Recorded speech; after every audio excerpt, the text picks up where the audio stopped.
We are getting inundated with emails and requests for interviews from groups who are opposed to the Johnson-Crapo bill, and I'm sure that you're probably more aware than anyone. Are you surprised at the growing opposition to your bipartisan bill with Senator Johnson?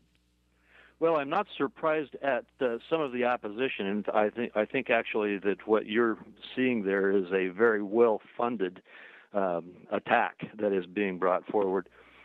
There are with any kind of major legislation like this, you're going to see issues raised. But I think that the biggest issue that is generating most of the activity that you see is the question that is being raised by some of the investors who purchased stock in Fannie Mae and Freddie Mac, who don't like the fact that we are winding Fannie Mae and Freddie Mac down and transitioning to a different system. And so there's just a basic fundamental disagreement there about whether we should continue with the housing model that has led us into this crisis. And I'll add again, a model that puts the federal government and, frankly, the United States taxpayers in the first loss position on a $5 trillion mortgage market without involving private sector capital in the market. And I'm very confident that we have the right approach. But there are those who expect to gain a lot of money if Fannie Mae and Freddie Mac are just recapitalized by the federal government and put back out there with a big government guarantee behind them. Well, and that's the complaint that I'm hearing from these different groups, is that the shareholders are going to lose their value. And maybe clarify this. Are they going to lose the value they currently have, or are they going to lose the value they think they're going to get if nothing changes?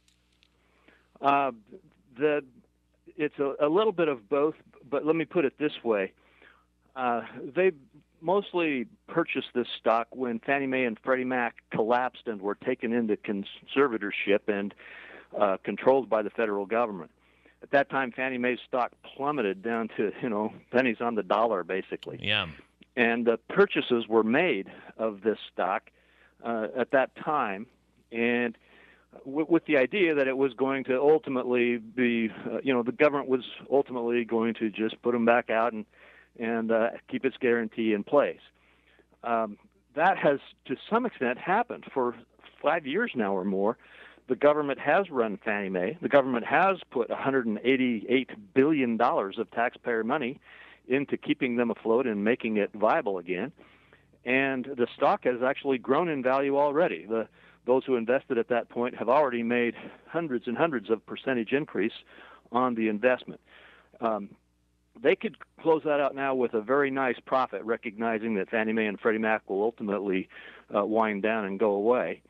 And so, it's a long answer to your question, but the fact is that part of it, I think there's not a real expectation that this bill definitely doesn't necessarily stop them from reaping that very significant profit. What it does say, though, what the bill does say is that we aren't going to have Fannie Mae and Freddie Mac forever, and those who thought that was going to happen may not get that huge killing in the market that could have happened. Gotcha. One last quick question on this. It's more of a political one. I read a story and I kind of shook my head because there's a concern that obviously you have to get a fair amount of Democratic support because they run the Senate. But you don't want to get too much, because if there's too much Democratic support, then the Republican-controlled House is less likely to pass it. Is that just sort of a sign of our political times that, if there's too much Democratic support, I'm not going to support it? Well, there's a bit of that going on, yes, definitely. And unfortunately, to a certain extent, that's just a sign of our political times. We have that kind of partisan battle going on here in Washington on many different fronts. On the other hand, I think that it's a sign, it's also an indication that there are ways to solve some of the remaining issues relating to this huge problem that can be acceptable from a conservative point of view, but not from a more liberal point of view. And there are other solutions that can actually work out, where people who are willing to find creative approaches can accomplish the objectives of each side. And that's where we're trying to find that proper line with this bill. I think we have, actually. I actually think it's a very strong, solid, conservatively based bill that will dramatically help one of the key parts of our economy.